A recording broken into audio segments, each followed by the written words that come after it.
Q&A. Doni, I'm turning it over to you. Very good. Well, thank you all for joining us this morning for a conversation on a very complex and important topic. My name is Doni Green, and I work with the North Central Texas Council of Governments, with the Area Agency on Aging and Aging and Disability Resource Center. Both of these programs get frequent calls from people who are trying to figure out how to pay for institutional and in-home services, and we do our very best to assist them. This is an important topic because nursing home care can be really pricey. Throughout the state, the average cost of a semi-private room is over $60,000 a year. And for a private room, the average cost is more than $85,000.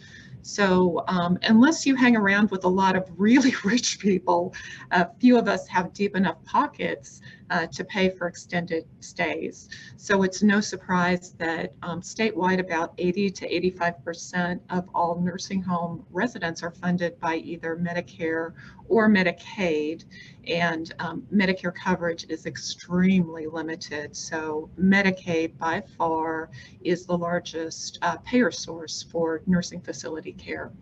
Today our objective is to walk you through Medicaid coverage of nursing home care and provide a few resources that you can use and share with your clients. And let me give you links to those in just a minute. So we'll share a couple of publications that are posted on our agency website. They are Understanding Your Options for Care in a Nursing Home or Assisted Living Facility. The second is Understanding Residential Care Options for People with Dementia. And in addition, after the webinar, we'll share the slides and a fact sheet that I prepared for our staff. It is important to note that although we'll be discussing Medicaid coverage of nursing home care, the eligibility requirements are the same for the STAR Plus waiver, which pays for community-based services as well as care in an assisted living facility. We have a lot of information to cover today, a lot of people participating in the webinar. So as Marty mentioned, we will not be unmuting participants or responding to questions during the program. At the end, if we have time available, we'll address as many questions that have been submitted either via chat or the questions. So I'm extremely grateful to our presenters, Kristi Brown and Paul Zambie. They will be approaching the topic from two different but complementary perspectives, both Medicaid policy and Medicaid law. And between Kristi and Paul, what we'll be discussing this morning are the residency, financial, medical eligibility requirements for nursing home Medicaid. Kristi will be discussing those topics. And then Paul will be talking about the qualifying income trust, the look-back penalties, Medicaid Estate Recovery Program or MERP, and then the transfer on death deed or TOD. And then I will follow Paul and just make a few brief comments on the process by which facilities can admit residents with Medicaid pending. So as promised, here are links to those two publications that I mentioned. Doni, the first, yes. I'm sorry, your slides are not advancing on our end. Oh, okay. No, and I want to make sure that we cover the CEU information as well, but it must be locked up in the view. The only thing I know is to try it one more time, and if not, I'll share it on my end. Okay, very good. I will go back to the screen share and new share and window share. Okay, now we are on the slide with your links. Okay, very good. Okay. Yeah, thank you for bearing with me. So again, you will be getting the slides, you'll be getting the links to these two publications, and you will be receiving a copy of the fact sheet that I mentioned as well. So Marty, do you want to talk about CEUs? Yeah, can you back up to the CEU slide, or will it let you do that? Oh, I'm on the CEU slide. Okay, so it's not. So it's all right. Let me share on my end and see if I can get this on my end. Sorry.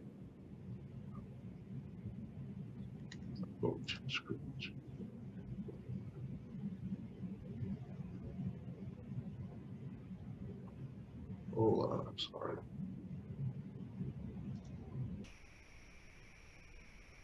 Okay. Yes, well, okay. Actually, I'm so sorry.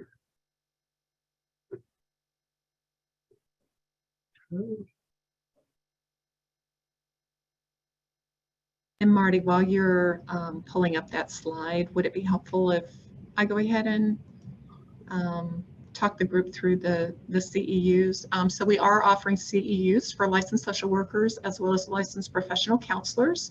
We do have a certificate of attendance for those who need one. Today's program is approved for 1.5 hours or 0.15 CEUs. You do need to complete the entire webinar. And then after the webinar is over, you'll need to complete a Google survey evaluation, and that evaluation will pop up as you close the webinar today.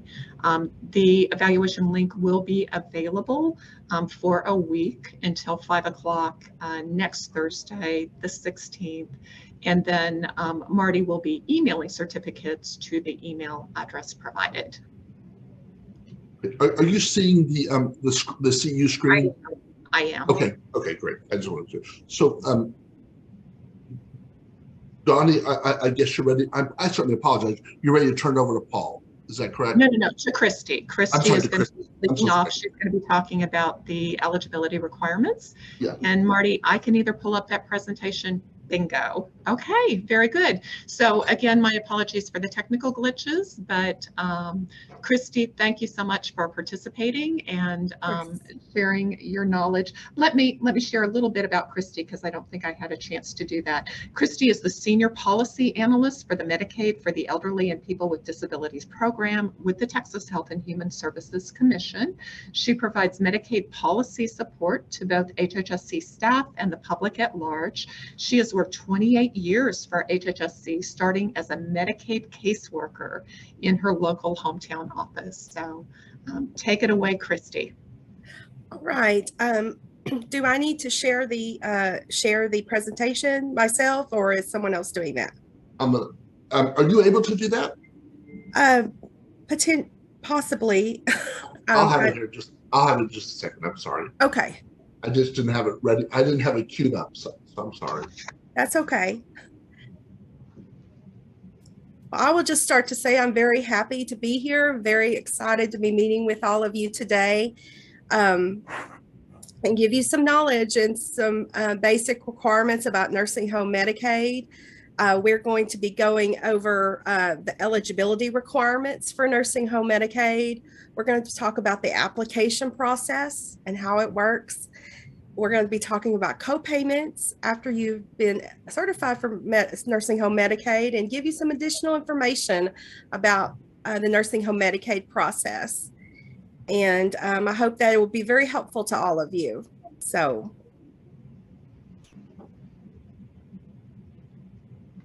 there it is. Yeah, sorry.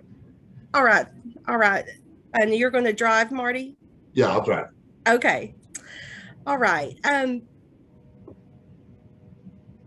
Let's get started. All right.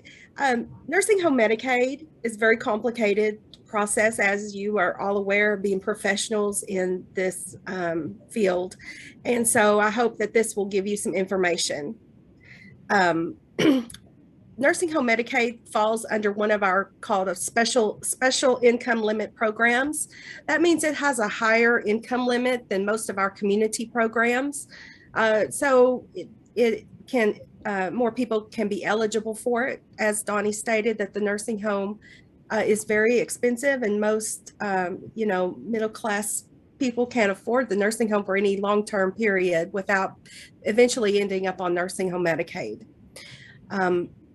This special income limit applies to persons who reside in a Medicaid approved long-term care facility or who apply for certain home and community-based waiver programs, such as Star Plus waiver, what Doni was talking about earlier. It is a community program. It has the same type of requirements, and so you can kind of apply that to that if you were interested in the community. But the countable income must be equal to or less than the special income limit that I'll give you in a few minutes. And a person must live in one or more Medicaid certified long-term care facilities for at least 30 consecutive days in order to be eligible for the program. What that means is they have to be there 30 continuous days, and they cannot go home before day 31, which is really important.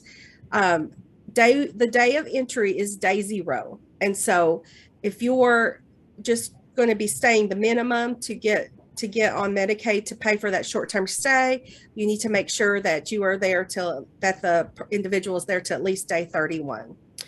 So in this group, we have persons of any age in Medicaid certified nursing facilities who meet medical necessity. We'll talk a little bit about that. Persons of any age in Medicaid certified sections of state supported living centers and private facilities for persons with intellectual disabilities. Persons age 65 and over in Medicaid approved sections of state hospitals, and persons applying for certain home and community-based waiver programs, such as Star Plus waiver, who are not already Medicaid eligible under another Medicaid coverage group. And what we'll be talking about specifically is nursing home Medicaid today. So in order to be eligible for nursing home Medicaid, thank you. The individual must be 65 or older, considered legally blind as defined by Social Security, or considered disabled and have a determination of disability as defined by the Social Security. And their definition is a disability that is expected to last 1 year or longer. Eligible individuals must meet all non-financial criteria and income and resource criteria, which we will discuss. All right, the non-financial criteria. Eligible individuals must meet the non-financial criteria. They must reside in Texas and intend to remain here. They can, if they're from out of state, and they move to Texas, they're a Texas resident as of day 1, as long as they intend to remain here. There's not a certain time that they have to live in Texas before they're considered a Texas resident, as long as they move here and intend to stay. Be a U.S. citizen or non-citizen with acceptable immigration status. Be age 65 or determined to meet the SSI requirements for blind or disability. Provide a Social Security number or proof of application for a Social Security number, and provide assignment of rights to third-party resources. What that means is assignment of rights to third-party resources means that if you have a health insurance policy, that you assign the rights, to receive reimbursement to the state, is what that means basically. In addition, for Medicaid for nursing facility residents, as I stated, they must reside in a long-term care facility for at least 30 consecutive days. They have income not more than what we call 300% of the SSI limit, which we call the special income limit. These limits change every year. Our 2023 limits are $2,742 for an individual and $5,484 for a couple. And what we mean by individual, we mean a single individual, a single unmarried individual going into the nursing home. What we mean by a couple is both parties in the marriage, a married couple that is going in the nursing home together. We'll talk in a little bit about people that have one spouse going in the nursing home and one spouse staying at home, and we'll get to that. But those are the basic income limits.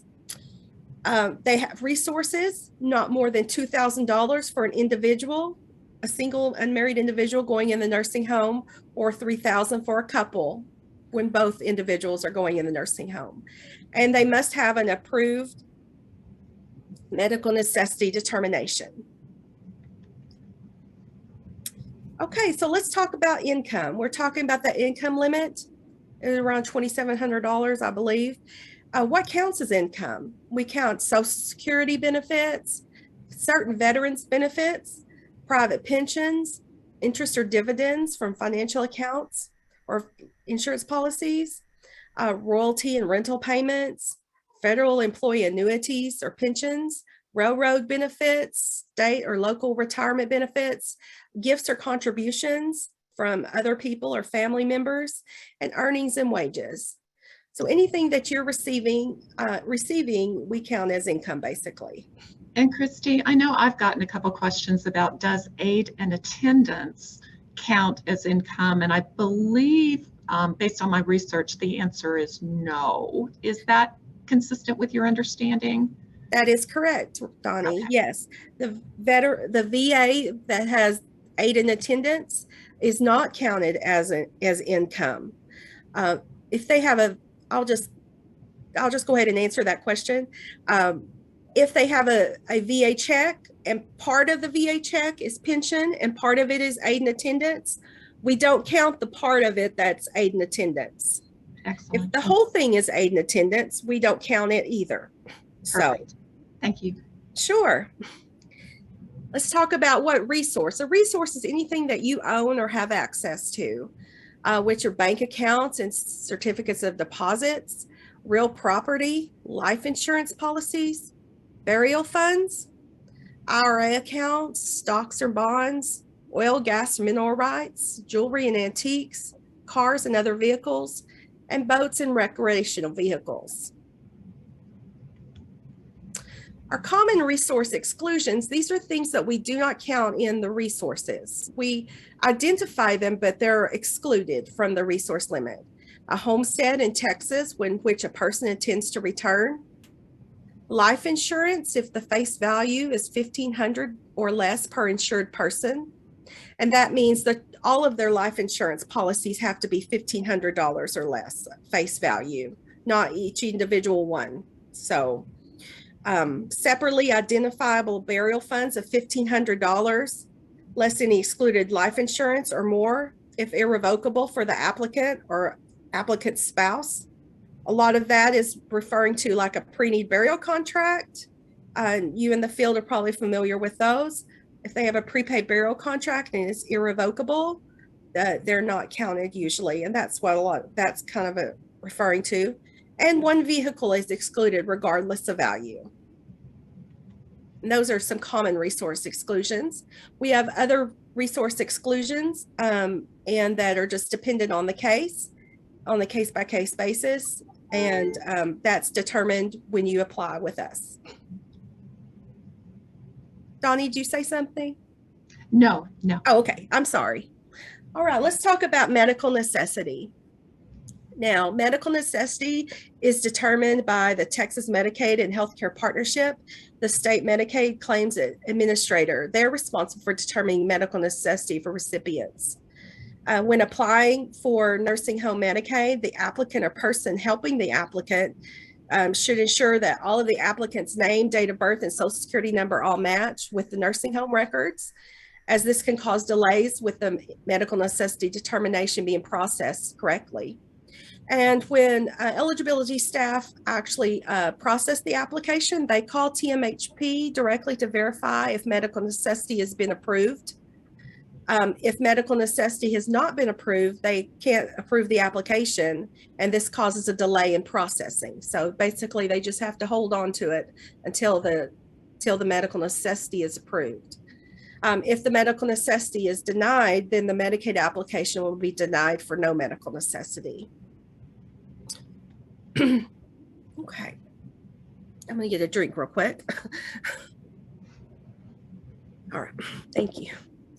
All right, the spousal impoverishment program. The term spousal impoverishment is used to identify a federal law that allows a spouse still living at home to keep additional income and resources so they can continue to live independently. What the purpose of this law is that we do not want the spouse at home, to become impoverished or have a change in lifestyle or a change in, where they're not able to reside at home and take care of themselves. So if you apply for Medicaid in a nursing facility and have a spouse living in the community, a spousal protected resource allowance is determined for your spouse. We call it a SPRA. The SPRA is determined as of the month you are admitted to a facility. And the facility can be a hospital, where you've had a continuous stay from a hospital directly to the nursing home, or if you enter from home to the nursing home, it would be that month. The value of all the resources owned by you and your spouse is combined and divided in half. The value of a homestead, one vehicle, personal goods, and certain burial funds for both you and your spouse is not included in the resource total, which kind of goes along with the other eligibility requirements. Your spouse who continues to live in the community is allowed to keep up to the half of the total countable resources, subject to the minimum and maximum allowable amounts, which change annually. That's a mouthful, I know. All right. Basically what we're doing, and like I said, is we're allowing the spouse to keep enough resources for them to live on, you know, up to the standard that they are accustomed to. And that so they can continue to be independent and live at home. So the amount of resources not protected for your spouse is your countable resource amount. And your countable resources cannot exclude the $2,000 resource limit to be eligible for assistance. So protected resource amounts for the spouse and community.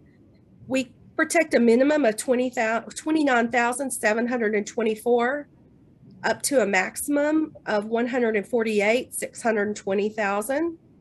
And excludes the value of your homestead, your household goods, your personal goods, your one vehicle, and your burial fund. And there are also certain other exclusions that we look at, you know, on a case-by-case basis once that you, on your case, once you apply with us. In addition, your SPRA, or your protected resources amount, can be expanded under certain circumstances, depending on the community spouse's income. What that means is that depending on if the community spouse's income, the one at home, they have a low income, we may be able to protect more resources for that spouse and exceed that $148,000 maximum. So I know that's really complicated kind of explanation, but basically we're looking at all of their resources, dividing it into two, and then that they get to keep half of their resources up to a maximum of of a minimum of 29,000 and a maximum of 148, unless we can expand the SPRA, which in a lot of instances we are able to do so. Okay, let's talk about copayment. As you in the field are aware, when an individual's in the nursing home, they're required to pay a copayment. And for a nursing home copayment for an individual with a spouse in the community, they get this. We take their total income for both of them. We take off $60 for the personal needs allowance for the spouse in the nursing home.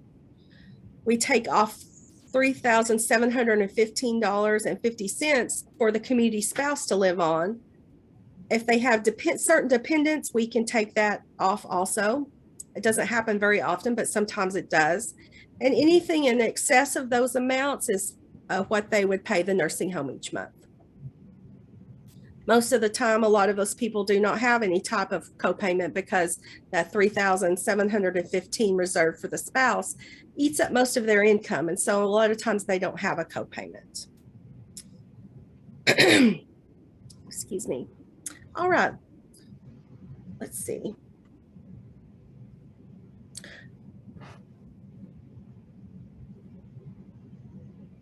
All right, transfer of assets. Giving away things you own for no compensation or refusing to accept income or reducing income you could receive may result in a penalty of non-payment for nursing facility services. For income and resources that you transfer, the look-back period is up to 60 months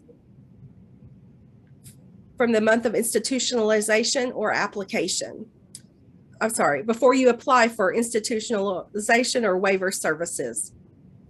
And so what that means, and Paul is going to address that, Mr. Zambie is going to address that a little bit further, is that if you give away anything in the past 5 years, you may be subject to a transfer of asset penalty. Basically, you can't give away all your assets and then come apply for nursing home Medicaid without being penalized, unless it meets certain requirements, certain exclusions. And Mr. Zambie is going to talk a little bit about that. So now we're going to kind of talk about the application process. One thing I also wanted to kind of, I neglected to mention back to the income limit, and you don't have to go back there on the slideshow, but on the income limit, being around $2,700 a month, there are certain people that exceed that income limit. They get a pretty good Social Security, a pretty good pension check, and they may exceed that $2,700 income limit. So there are ways for them to still be eligible, even though their income may exceed the $2,700. And Mr. Zambie's also going to talk about that too. So I neglected to mention that. All right, we're going to talk about the application process. To apply for our Medicaid nursing home Medicaid, you must submit a Medicaid application to HHSC. We have several ways to apply now to make your application. You can apply online through yourtexasbenefits.com. You can apply in person at the local office. You can apply by mail to this address. You can apply by fax at that fax number, or you can even apply by phone, and they will take your application over the phone by calling 211. And so those are several ways that you can make your initial application with us. You must submit the following application. There is a link. I just saw the application. For an in-person application, do you have to have an appointment? No, you do not. You can walk in the office. There's not necessarily, now they may not be able to see you. They may not be able to see you at that point, but they can accept the application. But there might not be somebody there that might be able to see you at that time if they have appointments. I just saw that one pop up. The H-1200 is the actual paper application that you would fill out if you're applying by mail or applying by fax or applying in person. It's the H-1200. And I believe this PowerPoint is being made available. And if it is, there is a link to it. There is a link to the H-1200 in this PowerPoint. They're also available, like I said, you can apply online through Your Texas Benefits. And the application is also in our Medicaid handbook, which you have access to as the public. Okay. When you apply, we require that you provide proof of your income and deductions from your income. So we need copies of your award letters, check stubs from pension checks, because we have to verify the gross and net amount and deductions, check stubs for mineral right payments, amortization schedules, such as you've sold some property and you own a note and you're getting payments for that. We would need a copy of that schedule. Bank statements listing interest or dividend payments, rent receipts, and copies of checks if that's all you have. If you apply with the best thing to do is to submit that when you're actually submitting your Medicaid application. So if you were and I'll talk about this real quick before we talk about the proof of resources. The more you supply with your Medicaid application, the better. So if you're using a paper application to either submit by mail, fax, or the local office, your best course of action is to try to submit as much information with that initial application as you can. If you apply via 211, we do accept uploads of those documents where you've taken a picture and make sure that it's complete and accept uploads of those documents too. That doesn't happen very often, but it does happen sometimes. So proof of resources, we also need proof of everything you own to verify your eligibility, such as your bank statements, copies of notes that you own, stocks, bonds, property deeds, loans, mortgages, insurance policies, and make sure that you're submitting all of the pages to the insurance policy, not just the front page. Prepaid burial contracts, annuities, letters from appraisers, and trust instruments.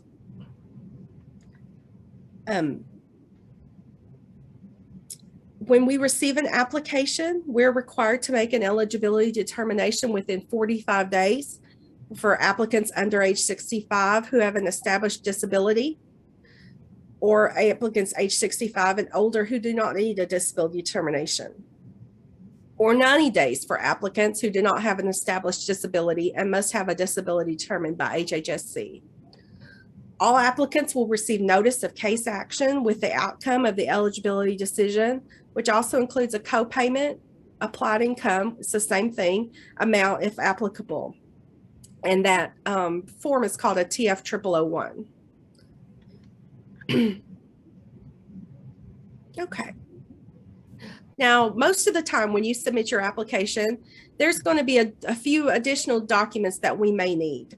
And if we do so after we receive your application, we're going to send you, and we need more information, we're going to send you what's called an H-1020. And that notice provides a due date for the information. It provides all requested information that you need to provide. And what we needed that additional information is to make an eligibility decision. And if your requested information is not provided timely by the due date, your application will be denied. And on the next slide is a copy of the H-1020, I believe. So this is a copy of the notice that you would receive from us if we need additional information. A lot of times it comes with several pages attached to it. And a lot of times the list, this is just a helpful hint, the list of information that you need to provide, it may be on the second page. After we've made a decision in your case, we're going to send you a TF0001, the notice of case action, and it's going to tell you exactly when your Medicaid will begin. It will tell you, first of all, are you eligible for Medicaid or not? It will tell you exactly when your Medicaid will begin, and it will tell you how much you need to pay the nursing home each month. Talking about Medicaid and when it can begin, you can be possibly eligible for 3 prior months if you meet the eligibility requirements, such as the person goes in the nursing home in April, but they don't apply until June. We could possibly go back to April to cover if they meet the eligibility requirements. And it will tell you. The nursing facility also gets a copy of that document, telling the eligibility date and saying what the copayment is. Let's talk about, now we're going to talk about copayment for an individual or an individual spouse and a couple. An individual, their copayment, they get to keep $60 for their personal needs allowance. Individual with spouse in the community, we already addressed that, but we'll go through it again. They keep $60 for the personal needs allowance, less amount up to $3,715.50 for the community spouse, less certain amount for dependents living with the community spouse. And if you have a couple and they're both in the nursing home, we look at their total gross income between them both, less $120. We also allow certain other expenses, such as health insurance premiums, guardianship fees, and incurred medical expenses if the Medicaid program does not cover direct payment for the services. These may be deducted if the person meets program policy requirements.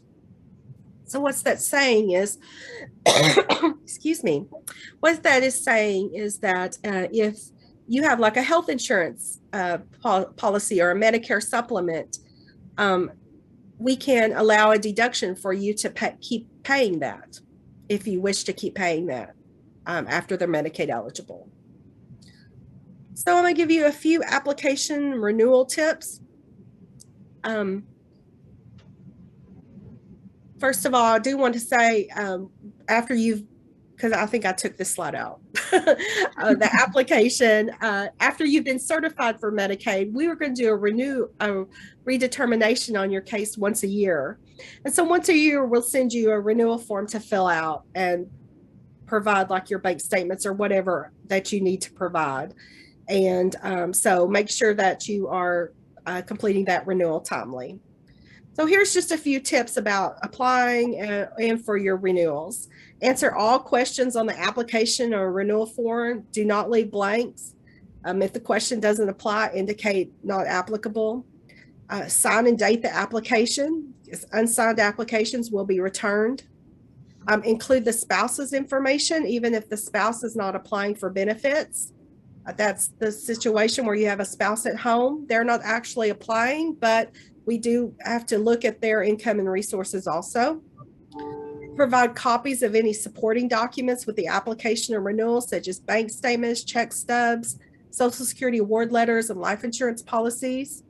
Return all requested information timely, as this could cause a denial for failure to provide information. And if you're having difficulty gathering the information, let the agency know, and we can possibly put the case on delay, which will give you some more time to provide the information and avoid a denial. I'm briefly going to talk about authorized representatives. An applicant can have an authorized representative, and that is someone that they choose to act on their behalf with all matters with HHSC. An AR, we call them ARs. An AR may be a friend, family member, other adult, or an agency that has a concern for the individual's well-being. An AR should be someone who is knowledgeable of the individual's financial matters, can provide information necessary for the eligibility determination, and will act responsibly on behalf of the individual in all matters with the agency. The AR designation remains in place until the recipient notifies us, HHSC, that the AR is no longer authorized to act on his or her behalf, or when the recipient designates a new AR, or the AR notifies the agency that they no longer wish to act as the AR, or as there is a change in legal authority, such as a legal guardianship or power of attorney, on which the AR designation is based. Who may complete an application for assistance? Anyone may assist the applicant, guardian, power of attorney, or authorized representative in completing an application form. If someone helps the applicant complete the application for assistance, the name of the individual completing the form must appear as requested on the application, along with the signature of the applicant. If enabled to sign, mark an X, POA, or AR signature. Note, if the applicant has a guardian, then the guardian signature is required.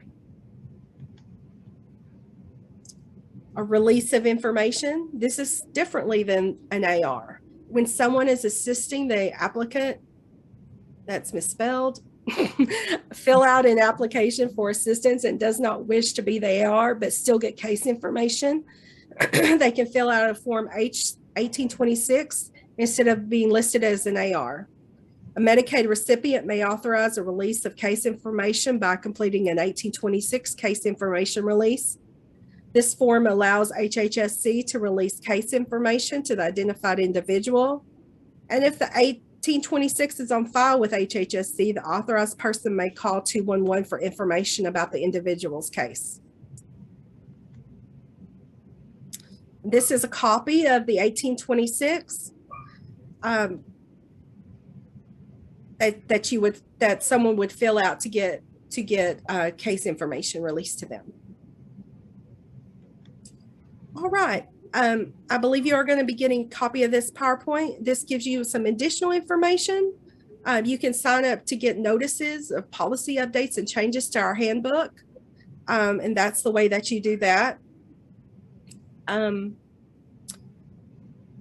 It tells you exactly what to do. And we also are talking about all things I haven't mentioned it, but continuous Medicaid coverage is ending. That is a big thing that's going on right now in our agency, and making the changes for that. And so that gives you a link to where you can learn about all things related to the end of the continuous Medicaid coverage. And so thank you so much. I've seen lots of questions come through, and hope that we will be able to answer them later, or if we have extra time. But I appreciate getting to meet with all of you today. Thank you very much. And Kristi, just really appreciate you and your real world knowledge. Again, we will hold questions until the end of the program. I do want to give Paul sufficient time to speak. And let me tell you a little bit about Paul Zambie. He is a managing attorney with Texas Legal Services Center based in Austin. He currently manages the legal hotline for Texans. Prior to his employ with Texas Legal Services Center, he worked for a Houston-based litigation firm and an Austin-based immigration firm. Mr. Zambie received his undergraduate degree from the University of Texas in Austin and his law degree from South Texas College of Law in Houston. And Marty, I think I still have the screen share privileges, so. Paul does too. He does too. Very good. Yes, all righty. So Paul, it's a pleasure to turn it over to you. Well, good morning, everybody, and thank you for giving me the opportunity to present here. Yes, I'm going to try and share my screen here. And again, once we go through the PowerPoint, Kristi and I's topics are complementary. There will be some overlap, but I'll kind of go over those quickly if she's already covered them. So let's see, share screen.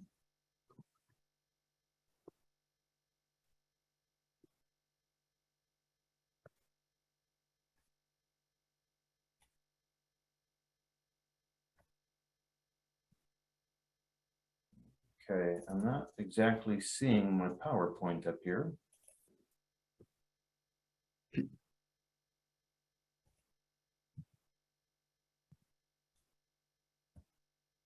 I can share it from here if you need me to. Yeah, I'm going to close it one more time, reopen it, and okay. See if we can get it. And if not, you're right.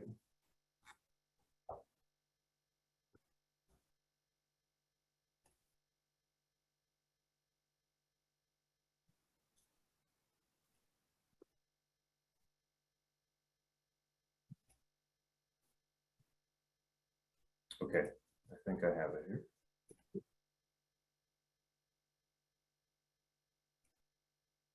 You got it. Okay. You see it. And can you see just the PowerPoint? We see the slides to the right of the PowerPoint, which I think are your notes, but I'm not sure. Okay. Or it's just the next slide. We're just seeing the next slide to the right.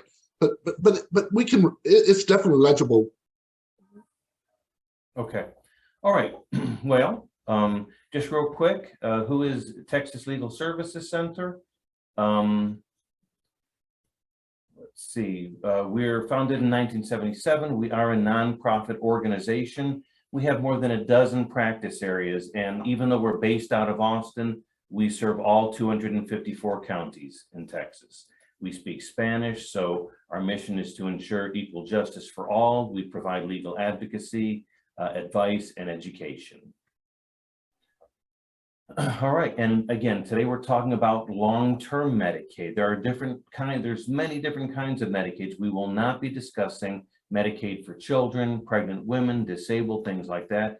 This is long-term care, which is nursing home Medicaid. That includes STAR Plus and in-home provider care. We usually start out by just using a three-prong analysis, and we say that to qualify for long-term Medicaid, you need the medical necessity letter, there's an income test and a resource test as well.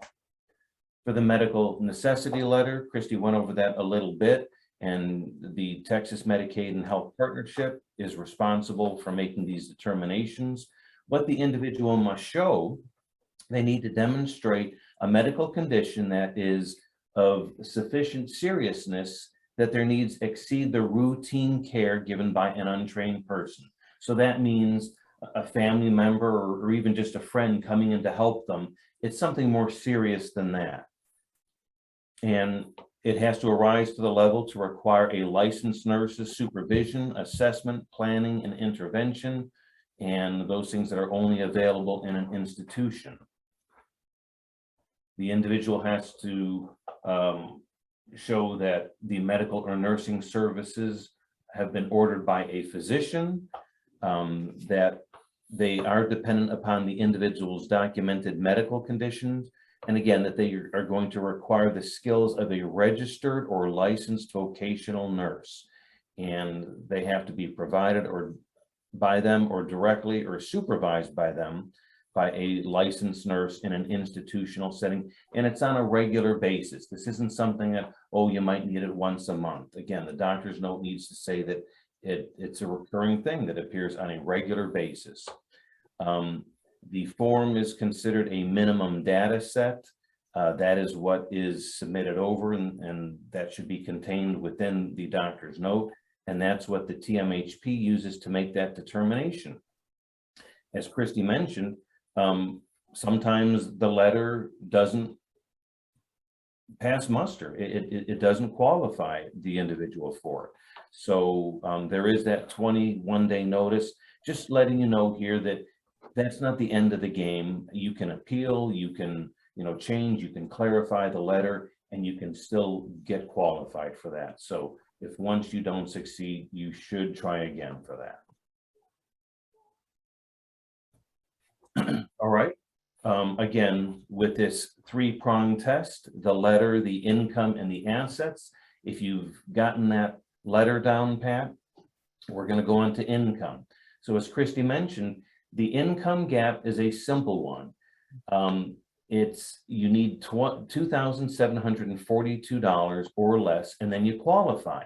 If you don't qualify. It seems really easy, correct? Well, we have this issue where a daily rate has been determined that in Texas, nursing home care would be $237.93. So there's, different nursing homes cost different amounts, but yeah, we always say it's $6,000, $7,000, $8,000 easy for something like that. So what happens if you have $3,500, $4,000, $500,000 in income? Well, you are too rich to qualify for Medicaid long-term care because you're above the 2742, but yet you're nowhere near being able to pay for the nursing home on a regular basis. So what do you do? In that instance, there is something called the Qualified Income Trust that can come to the rescue. This is also called a Miller Trust or QIT. It is only good for nursing home Medicaid, Star Plus, and certain community-based waiver services. It isn't good for all Medicaid things, and there's many different types of Medicaid out there. For instance, a common one is community attendant services, referred to as CAS. It doesn't apply to that. A lot of your hybrid Medicare, Medicaid things, QMB, SLMB, QI, those are Medicare programs paid with Medicaid dollars. Qualified Income Trust is not going to assist you with those. So again, it's only good for really the big three, the nursing home, the Star Plus, and community-based services. There are certain things that are specific to this trust. Normally, when you do estate planning, you associate a trust with something that you put stuff into, your assets. This is not that type of a trust. It is only income. You are not supposed to put assets in there. So it's just your monthly income. And if your income is above that $2,742,000, you may have income from several checks. You're allowed to put some of those checks in there. Maybe some don't go in there to kind of shield it. If you do put one check in there, you can't split up that check. So if your Social Security check is $1,500, you can't just put $750 in there and keep $750 out. If one source goes in, that entire source has to go in. Certain just common sense things, don't commingle funds. When we set these up for folks, we say, open up a separate bank account, because you may already have a bank account. Well, why would I need to open up a separate one? I have this bank account, I'll just have those funds go in there. No, that may get mingled with other funds, whether it be savings or just whatever it is, but you need a separate account for this. In a perfect world, the trust has money in at the beginning of the month and a zero balance at the end of the month. If there is money that accumulates in there at the end of the second month, then you're going to get in trouble. You're going to be you're not going to be Medicaid eligible at that point. So again, money goes in, money has to come out. And just kind of a common sense tip also, in a best case scenario, you have a trusted son or daughter who becomes your trustee with this because they're going to have your best interests in mind. A lot of people don't have anybody. So what do? A lot of people turn to maybe a nursing home administrator or themselves. Well, the reason they shouldn't pick themselves, they may be in this situation because of the declining mental issue, and you don't want that when you can't make those decisions. A nursing home administrator, do they have your best interest in mind? They might leave the position. It may go to somebody else. So, if that person moves, are they still going to be your trustee? Probably not. So you really have to choose a trustee very, very carefully. I call it like a sausage grinder. I mean, once you put the money in, what comes out on the other end is for an individual, a $60 personal needs allowance. And then money goes to the spouse for the MIMNA. That was at $3,712 that Kristi had mentioned. You're also allowed to pay out of their cost of medical assistance for medical bills of the beneficiary, and then the remainder goes to the nursing home. And then the state makes up the difference. So once you pay all these things, 1 through 3, there may be $1,000 left, there may be $4,000 left, whatever it is that goes to the nursing home. The state pays the difference to add up to that $6,000 or $7,000 or whatever the nursing home costs.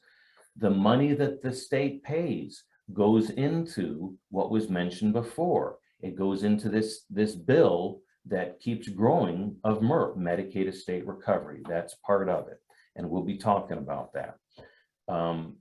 When somebody passes away, any remaining funds in the trust must go to the state.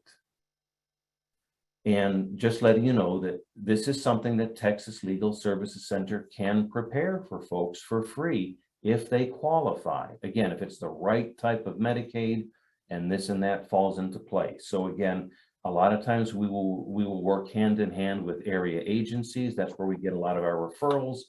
And if the proper permissions are signed, we can actually work through the area agency for that. We can also work directly with the person. But again, a lot of times you're getting advice anyways from another group, and we can work with that group. Just keep in mind that we do those, and we can do those free for folks. Okay, back to the 3 prongs. You've got your medical necessity letter. You've got the income, resources. We always use this basic thing is they don't count your first home, your first car, and $2,000 in cash. That's if you are an individual, not if you're married. And the value of the home can be pretty big. It can be up to $688,000 this year. So if you have a home that's $600,000,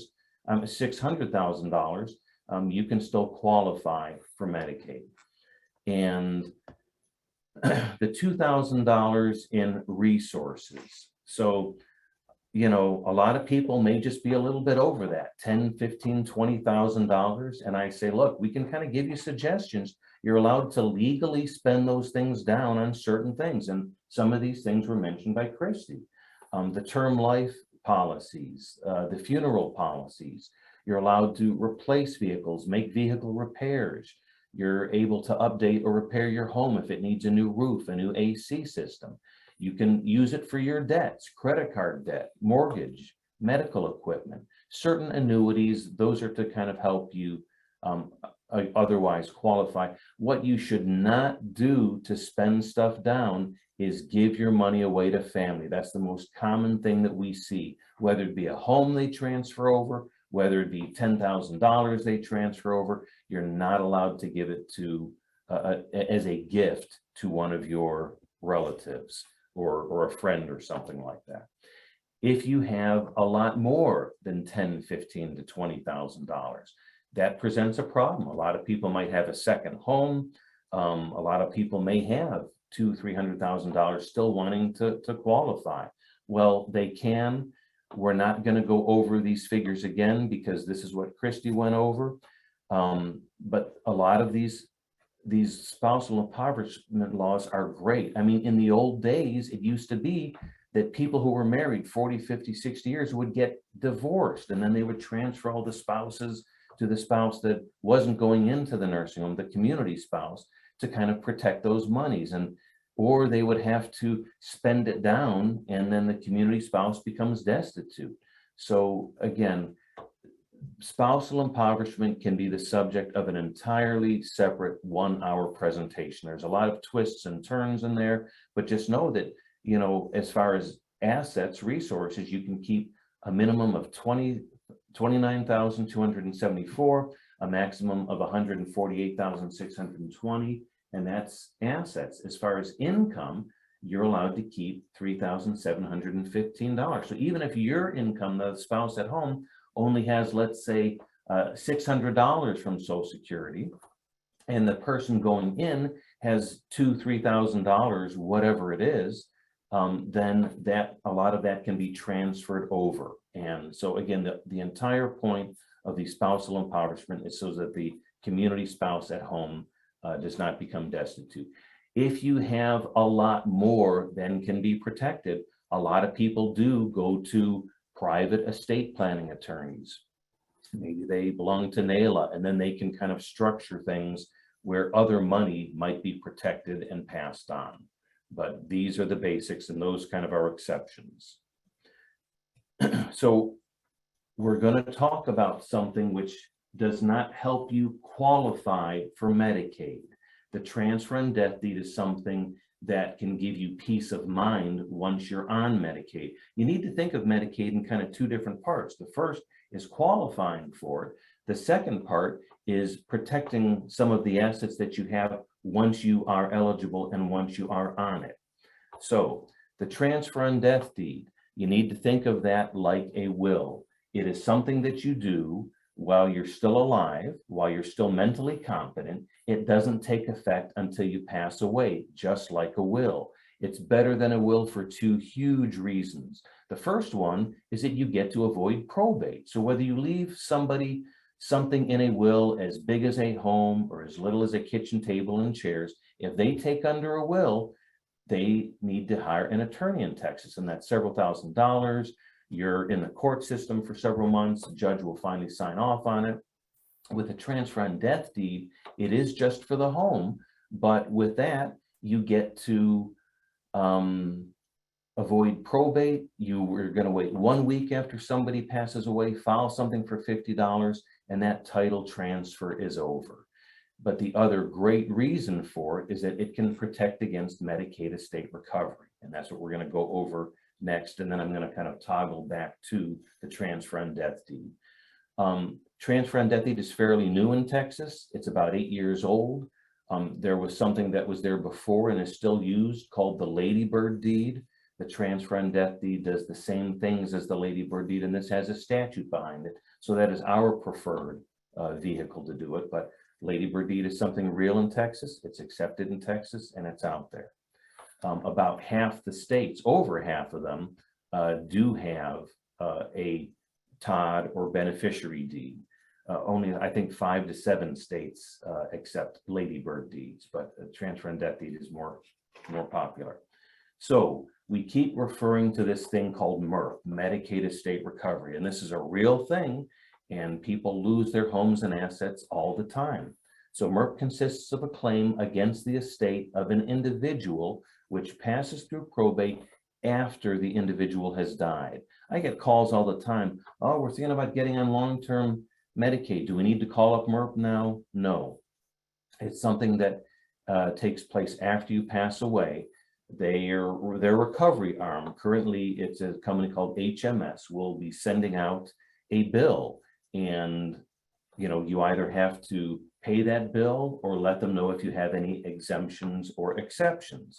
One thing it does not do, it does not create a lien. So if they send you a bill for $50,000, it's not like they're going to put that on your home. What they do is they take a snapshot of your family situation on the day that you die, and that kind of determines whether you have to pay things back. So MERP just has existed in Texas since 2005. It's been a federal law since 1993. Texas is one of the states which has really almost more exceptions and exemptions than any other state. So as far as MERP goes, it's a good thing to live in Texas.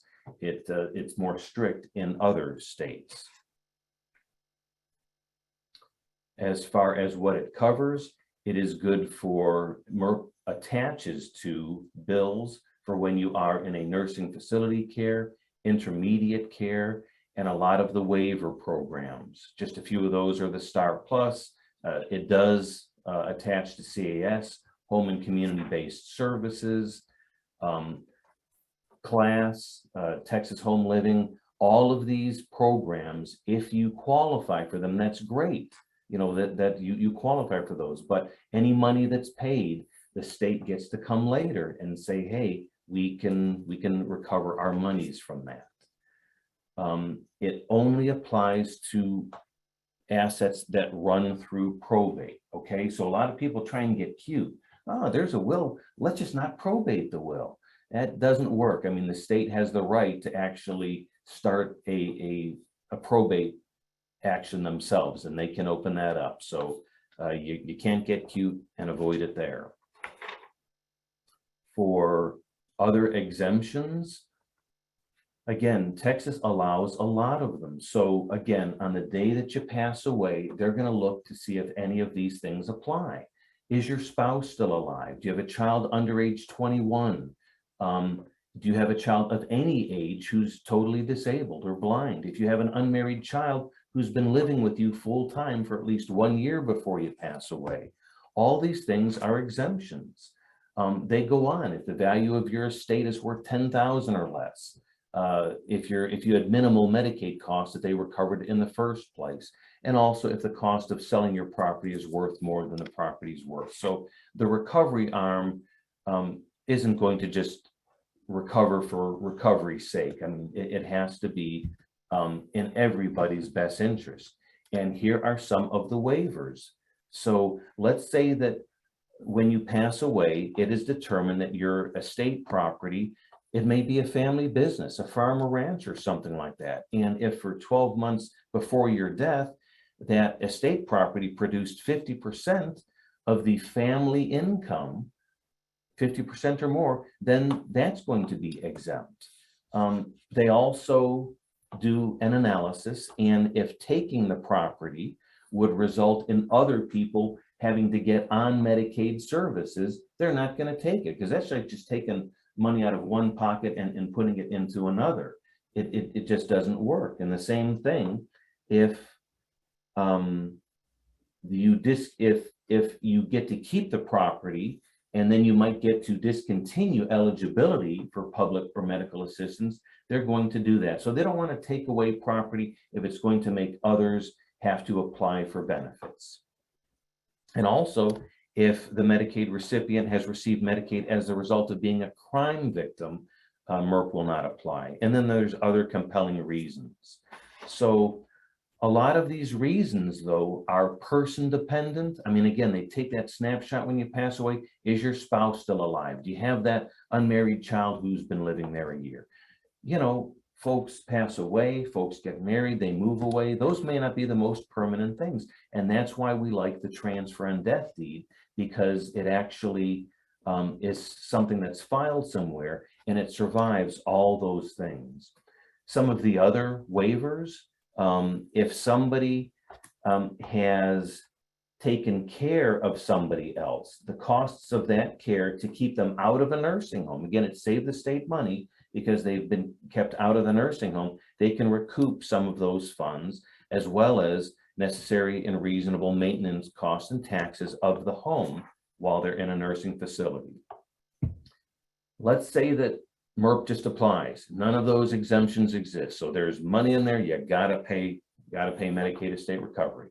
Well, they're actually seventh in line behind 6 other big things. If you have unpaid expenses for administration, funeral, final illness, secured claims like a mortgage, tax claims, unpaid child support, state and local taxes, unpaid expenses from a correctional institution, all of those folks can get paid before Medicaid estate recovery.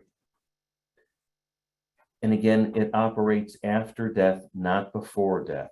The form I'm not pulling up, but if you wanted to become an expert on MERP, there is a great form. It's form 8001, and it's only like a page and a half. And if you study that, you're going to know how you qualify, the exemptions. It has a lot of information on there. Even though it's a great form, it's actually one of the most scariest forms for people getting on benefits. So when HHSC goes out and they determine that somebody is eligible for services and they otherwise qualify, then they're required by law to present to them this form 8001, which is an acknowledgement that they have discussed with them that there is this Medicaid estate recovery program, and there's something to sign there. So again, you know, the beneficiary may not be all that sophisticated. What they think, oh my gosh, you're telling me that you can take my home away and I have to sign it? They really think that they're signing away their home right then and there.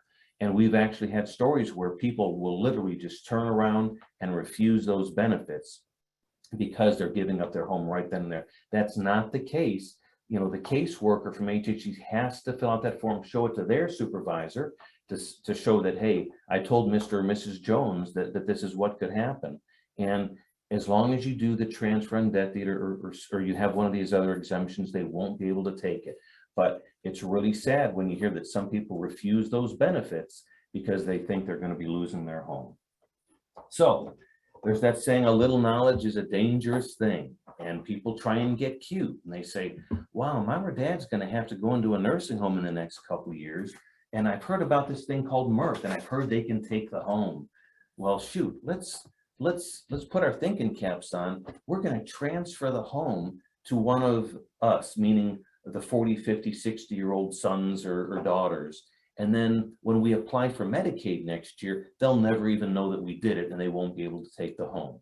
Well, that's the wrong, absolutely wrong thing for 2 huge reasons. For the biggest one is that, as Kristi mentioned, there is a 60-month look back, 5 years. And they're going to look back at your history and see if you have transferred anything. It's not just your home, it's cash, it's cars, it's a lot of different things. You know, you're not the only one who has thought, hey, let's try and get around MERP by doing this. They can look back 5 years. The other thing that a lot of people don't think about is that on as far as your annual property taxes, a lot of times that elderly person is getting a homestead exemption as well as an elder exemption. And if they give that away to somebody, a son or daughter who might already have a home and they're not 65, those taxes are going to go way up. So that's the smaller thing. But the bigger thing is that it's going to maybe prevent you from getting onto Medicaid. And that figure in an earlier slide where they had determined that Medicaid nursing home beds and rooms cost an average of $237 a month. Well, that can be the penalty. So if it's determined that you've given something away for $10,000, what Medicaid is going to do is they're going to divide that $10,000 by that daily rate. And whatever that turns out to be, if that's a couple months, that is the time period that they're going to delay your services, and they may just outright deny it, but they usually do that math assessment where they have to divide what you gave away, and they delay your services by $237 a day. So the moral there is don't do that. There's something much better called the transfer on death deed, and we need to talk about that a little bit here. People who die without a will are penalized several different ways. I mean, first of all, if you may have in mind that you had your son or daughter that you wanted to get your property, and you have promised it to them verbally, and you've told everybody else, how much is that worth? It's just a verbal thing. So if you've got 5 kids, all 5 kids may get a piece of that if you die without a will. And the problem is, if they don't agree, hey, one wants to sell it, one wants to keep it, one wants to rent it out, things aren't going to get done, or it's not going to get sold, or just whatever, unless there's some court intervention. So that's a problem. And you also have this false sense of security, because what's the first thing that somebody does when their parent passes away? They don't think about title transfer. They go to the tax office and they say, my mom or dad passed away. Here's the death certificate, put me on there and I'll pay the taxes. And they think that that's title right there, and that's not. So they can be paying the taxes for 10 years, and they want to sell the home after that 10 years. They want to get a loan on it, and the banker says, you don't own this thing, you're just paying the taxes. So the tax office has nothing to do with ownership of the property. Benefits of a TOD, again, you get to avoid probate. It avoids splintering of the estate, and really it's a huge cost savings. I mean, there's free forms out there. That's something that we as Texas Legal Services, we can actually provide for people. Right now, we can't put pen to paper, but we can kind of guide them through the form and get them the free form. And so you can save hundreds of dollars by not needing a will. Your heirs can save thousands of dollars by not having to go through probate. And if it protects the home from Medicaid estate recovery, you can save tens of thousands or hundreds of thousands of dollars. So it is a great tool. And again, it doesn't violate a 5-year look back when you do one of these, because you're not giving anything away during your life. It's a transfer on death deed. So as long as you're alive, you retain all those rights and responsibilities, all the interest. Nothing is transferred to anybody else. I'm going to be, let's see, there was my slide here. Well, if you want to get a mortgage on the home or sell the home, you're allowed to do it because interest has not passed to anybody. But by the same token, your beneficiaries aren't on the hook for anything. So, oh, the annual taxes are due. Can you help me with that? No, it's your responsibility. Same as the insurance, mortgage, upkeep, things of that sort. Who can avail themselves of the TOD? It's any property owner in Texas. So regardless of whether you want to get onto Medicaid or not, every property owner in Texas should do that. It's for any age, any income level. If you own real property or a home, you can do it. The form is great because you can designate one person, 5 people to get it. You can name one person and then name a number 2 in case that initial person dies. It is only good for real property. And what that means is it's good for land and homes on the land, mineral interest, timber interest, things like that. That's called real property. It's not for personal property, which are your clothes, jewelry, furniture, cars, money, things of that sort. There are other ways of doing that, and we can actually assist with that, and we can advise you on that. And a lot of people say, well, Paul, I don't own my home yet. I haven't paid off the bank yet. Can I still do this? Absolutely. You have a certain amount of equity, you can do it. Yes, when you pass away, you're passing on that equity plus the debt, but you're allowed to do it.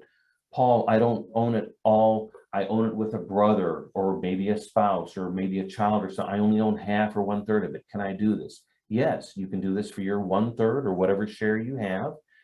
For the rest of it, hopefully they will have done their part in protecting that. The form must be notarized and filed in the county clerk's office where the property is located before they pass away. Otherwise, the form is fairly easy. It needs names, addresses.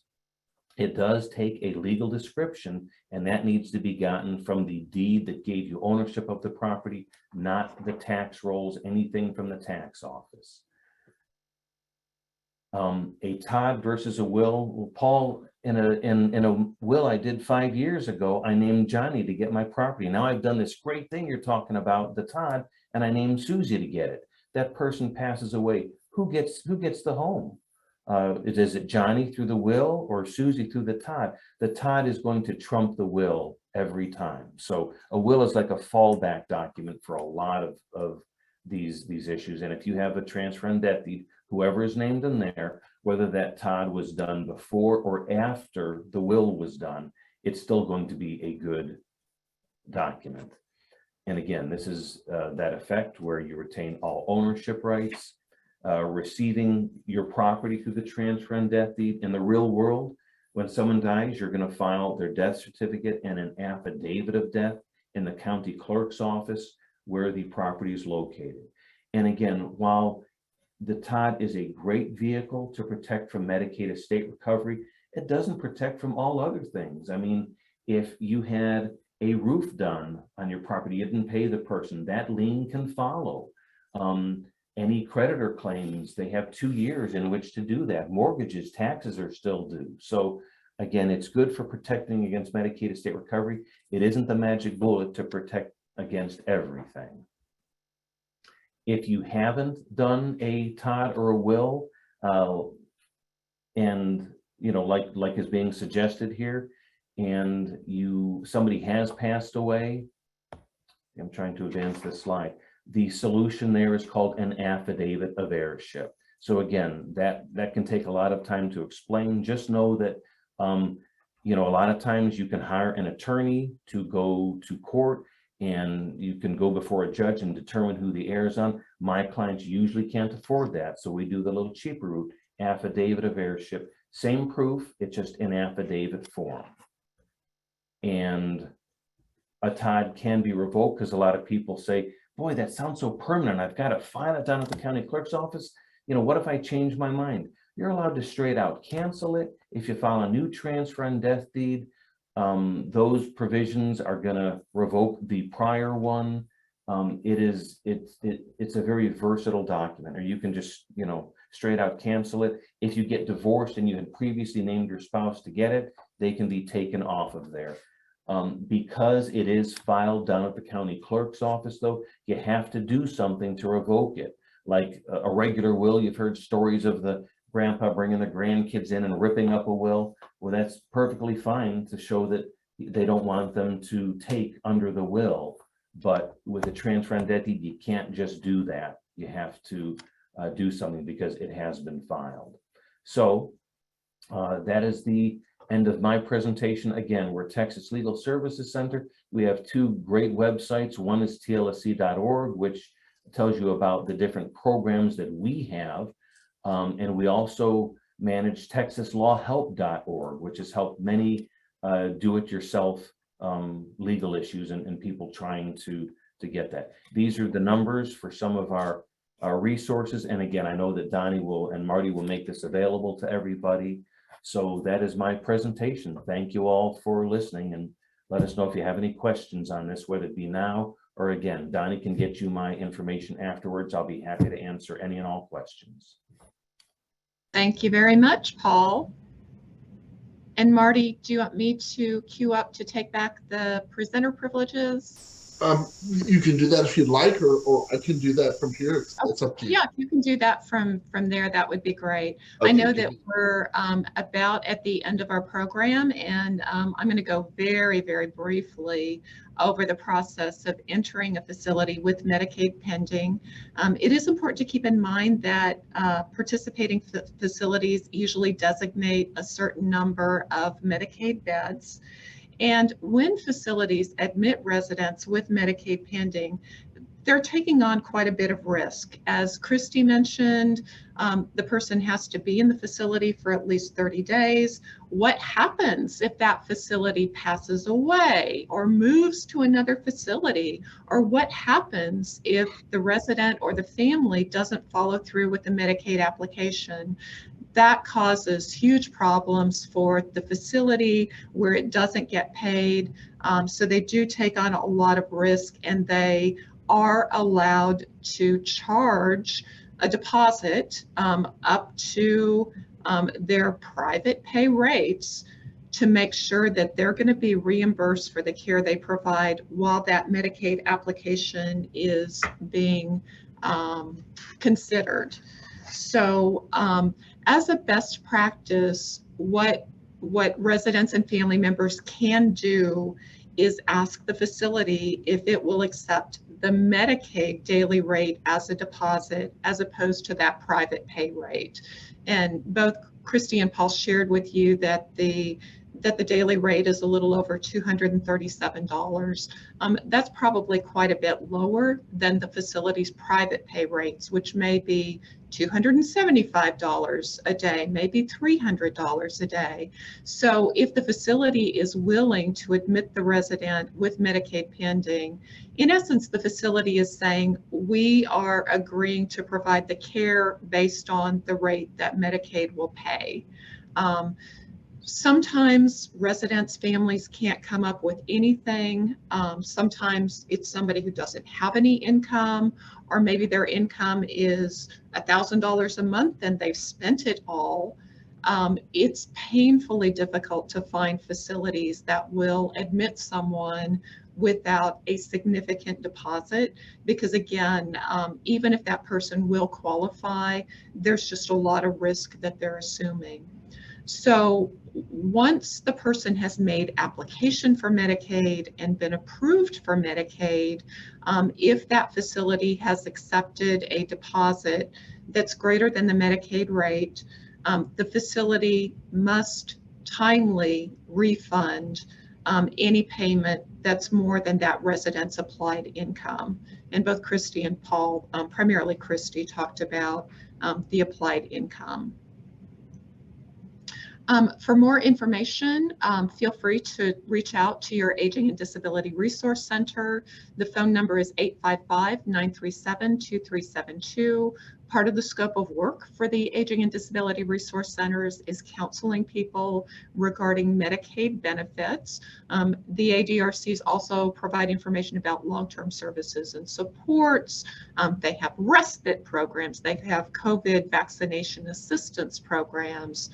Area agencies on aging at 800-252-9240. In most cases, the area agencies on aging host the Long-Term Care Ombudsman Program, which is a program that advocates for residents of nursing and assisted living facilities. But in addition to that, the Ombudsman can also provide objective information about facilities, which ones participate in the Medicaid program. In some cases, the Ombudsman may be aware of facilities that are more willing to consider admitting a resident with Medicaid pending. The area agencies on aging also host benefits counseling programs. So the benefits counselors are extremely knowledgeable when it comes to Medicare, but also Medicaid and VA benefits as well as private long-term care insurance policies as well.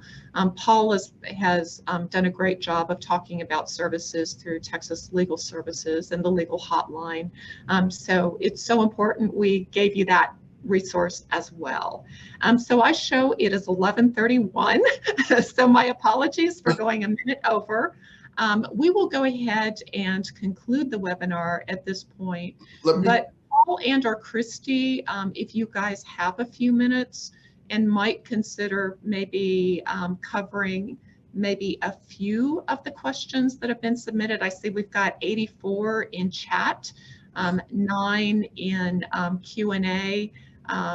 again, I know that we're officially at the end of the program, but again, if you all would have the ability to stick around for just a few minutes and maybe, select 1, 2, 3 of the most burning questions, that's great. If not, we certainly understand as well.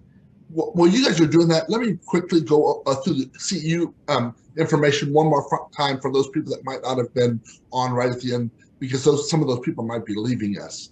For the CEU requirements for today, we are set up to provide CEUs for licensed social workers and licensed professional counselors in the state of Texas.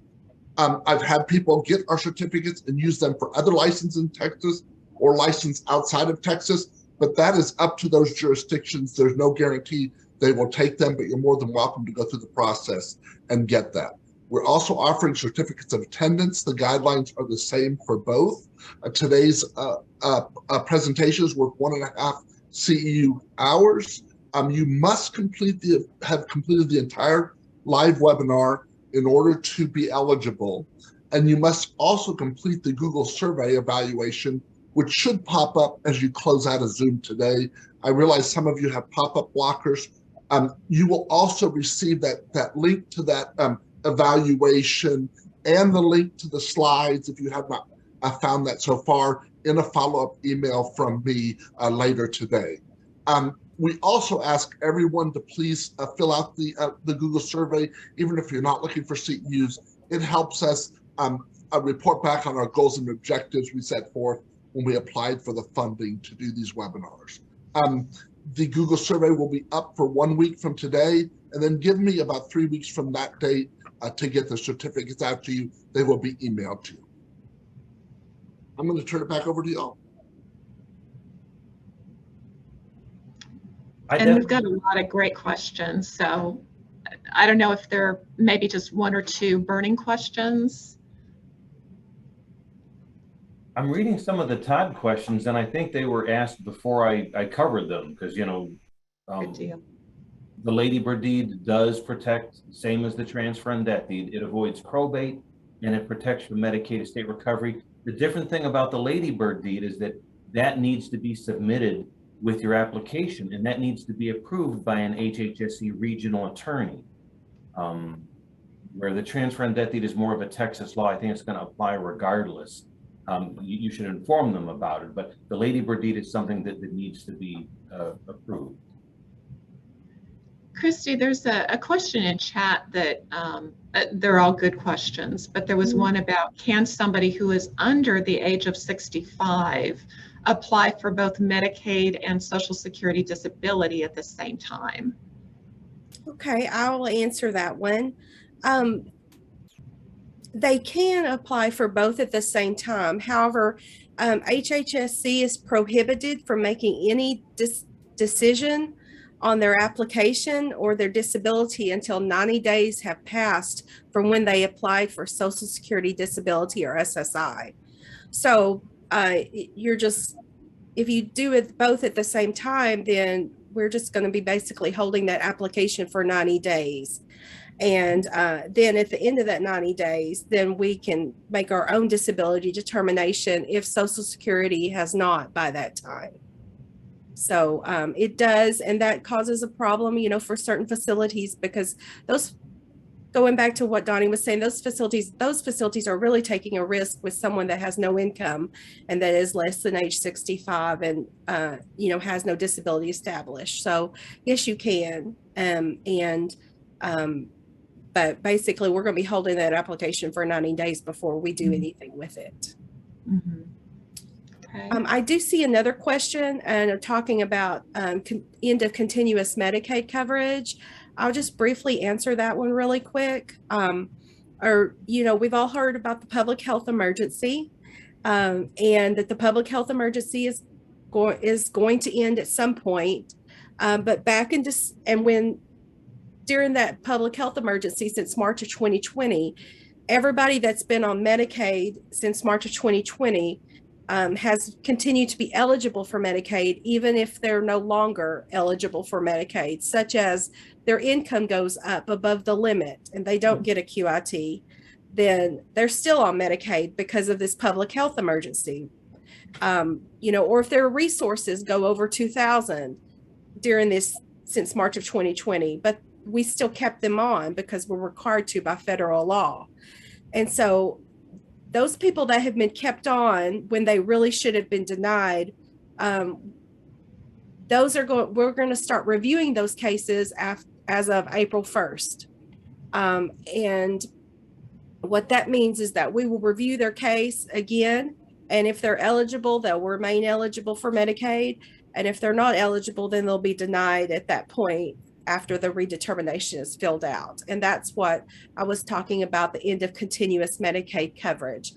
Now, if you've been on since March of 2020 and, everything's been okay with your case, your income is still, under the limit and your resources are still under the limit, you're not going to lose your Medicaid. This is only for the people that technically should have already lost their Medicaid. We're going to look at their case again and see if they're eligible now or if they're going to lose their Medicaid. I hope that kind of makes sense a little bit. But that's to do with the public health emergency. And there was a bill signed at the end of December that stopped this, what we call end of continuous Medicaid coverage. And there's a lot of information on our website about the end of continuous Medicaid coverage. I also saw another question about, this is more of a technical question, but this is just a helpful tip, saying that they received their 1020 requesting the information, and they received it on the date that it was due. What my advice would be is to call 211 and tell them that you just received the application.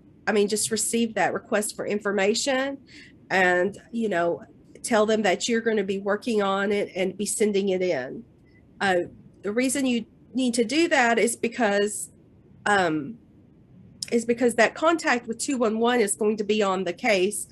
And so your case may be less likely to get denied for failure to provide, because the caseworker will be able to see that contact with 211 that you just got the application. That you just got the 1020 requesting the additional information. I can't guarantee that it won't be denied because I don't have anything to do with that. But it's less likely to be if there's proof that, contact has been made and we can see that in the case. Thank you. All righty. I see a couple questions there. First of all, a couple questions are, where is TLSE located? We're based out of Austin, but we help all 254 counties.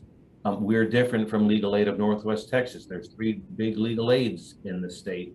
We're kind of like the 4th one. We're not one of those.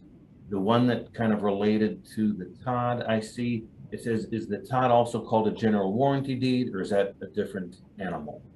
Absolutely, that's a different animal. So the transfer and death deed, again, transfers upon death. When people come to me about Medicaid eligibility and they say that they've recently executed a general warranty deed, a special warranty deed, or a quitclaim deed, that's when I think that they've probably run afoul of the 5-year look back, because those deeds transfer something right now while you're alive. And that's when it violates the 5-year look back. The transfer and death deed, again, doesn't violate that because you haven't given anything away until you've passed away. Different animals. And I saw a question about medical necessity. Does somebody have to have one of 3 qualifying diagnoses in order to be granted medical necessity? And no, it's a case-by-case determination. It's based on the totality of the diagnoses and the care needs, and they look at medications. So again, not a certain diagnosis that somebody would have to have in order to meet medical necessity. And then there was another one about, can the primary care physician kind of supplement the record in terms of building the case for medical necessity? I would think so. I think that's all part of the process. HHSC may hold it and say, we need some clarification on this. So absolutely, I think any help that a doctor can provide would be warranted. Yeah. Yeah, and Kristi and Paul, any denials are appealable. So if somebody is denied for medical or for financial, they do have the opportunity to appeal. And I think, you know, additional information could probably be presented at that time. Correct? Yes, that is correct. You know, applicant always has the right to appeal any decision that the agency makes, whether it is denial, whether it is the calculation of the co-payment. They always have the right to appeal. And they can do that by, you know, signing the notice and returning it, or they can just call 211 and say they wish to appeal. Fantastic. Well, I want to be mindful of the time. Paul, I know you have a hard stop in just a few minutes. So again, I want to convey my deepest gratitude to both Kristi and Paul, and also say thank you to the 239 people who've stayed with us beyond the stop. We really do appreciate your participation and your great questions. And again, you will be receiving the slides and the fact sheet after today's presentation. So thank you all very much. Very good. Appreciate the opportunity to talk today. So thank you. Thank you.